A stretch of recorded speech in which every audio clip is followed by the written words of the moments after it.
بسم اللہ الرحمن الرحیم۔ محترم ناظرین السلام علیکم۔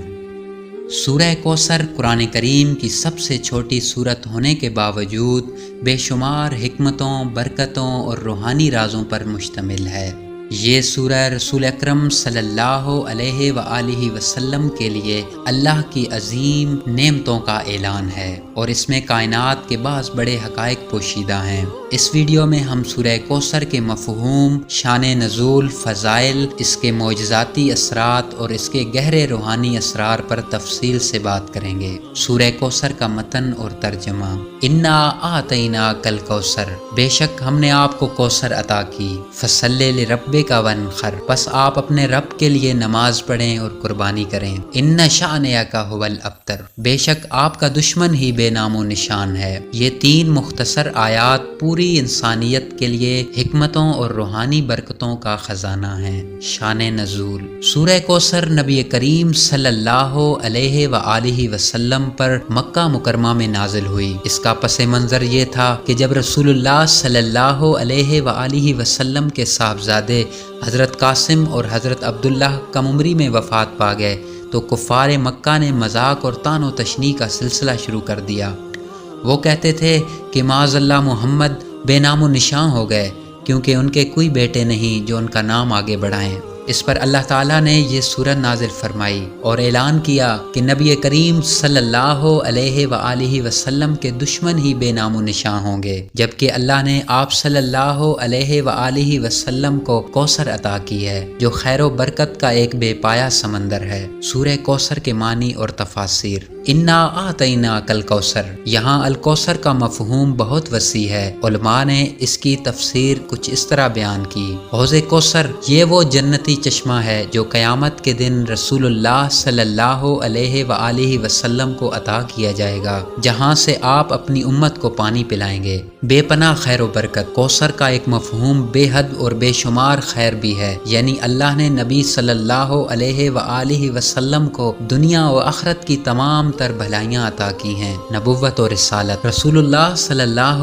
علیہ وآلہ وسلم کی تعلیمات، قرآن اور امت محمدیہ سب اس کوثر کا حصہ ہیں۔ فصلی لربک وانحر، یہاں دو بنیادی ہدایات دی گئی ہیں۔ نماز پڑھو، یعنی اللہ کے شکر کے طور پر مکمل اخلاص کے ساتھ عبادت کرو۔ قربانی دو، یہ علامت ہے کہ بندہ اللہ کے لیے اپنی محبوب ترین چیز بھی قربان کرنے سے گریز نہ کرے۔ ان شانئک ھو الابتر، یہاں اللہ تعالیٰ نے اعلان کر دیا کہ نبی صلی اللہ علیہ وآلہ وسلم کے دشمن ہی بے نام و نشان ہوں گے۔ تاریخ نے ثابت کیا کہ جو لوگ نبی اکرم صلی اللہ علیہ وآلہ وسلم کے مخالف تھے وہ ختم ہو گئے، جبکہ رسول اللہ صلی اللہ علیہ وآلہ وسلم کا نام آج بھی پوری دنیا میں گونج رہا ہے۔ سبحان اللہ۔ سورہ کوثر کے فضائل۔ سورہ کوثر کو پڑھنے کے بے شمار فضائل بیان کیے گئے ہیں۔ رزق میں برکت۔ جو شخص روزانہ 100 مرتبہ سورہ کوثر پڑھے اس کے رزق میں وسعت اور برکت پیدا ہوتی ہے۔ مشکلات کا حل۔ اگر کوئی بڑی پریشانی ہو تو 129 مرتبہ سورہ کوثر پڑھنے سے مشکلات حل ہو جاتی ہیں۔ دشمنوں سے نجات۔ جو شخص کسی دشمن کے شر سے بچنا چاہے وہ سورہ کوثر کو روزانہ 41 مرتبہ پڑھ کر دعا کرے۔ قبر کے عذاب سے نجات۔ حدیث میں آتا ہے کہ جو شخص روزانہ سورہ کوثر کی تلاوت کرے اللہ تعالیٰ اسے قبر کے عذاب سے محفوظ رکھے گا۔ سورہ کوثر اور حوض کوثر کا تعلق۔ حوض کوثر ایک عظیم جنتی نہر ہے جس کا پانی دودھ سے زیادہ سفید، شہد سے زیادہ میٹھا اور مشک سے زیادہ خوشبودار ہوگا۔ نبی کریم صلی اللہ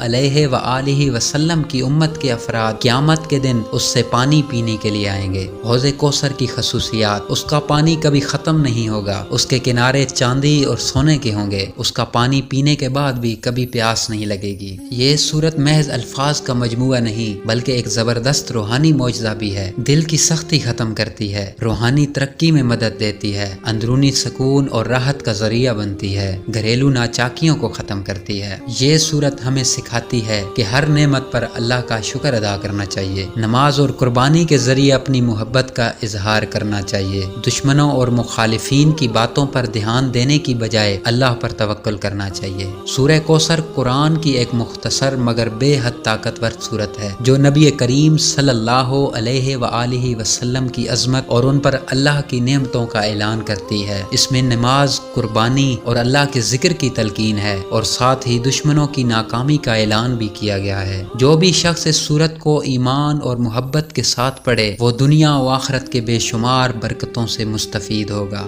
آخر میں اللہ پاک سے دعا ہے کہ اے اللہ ہمیں کوثر کے حوض سے سیراب ہونے والوں میں شامل فرما، اور ہمیں قیامت کے دن اپنے نبی کریم صلی اللہ علیہ وآلہ وسلم کی شفاعت نصیب فرما۔ ہمیں نماز قائم کرنے اور قربانی کا اہتمام کرنے والوں میں شامل فرما۔ ہمیں اپنی عبادت میں اخلاص عطا فرما۔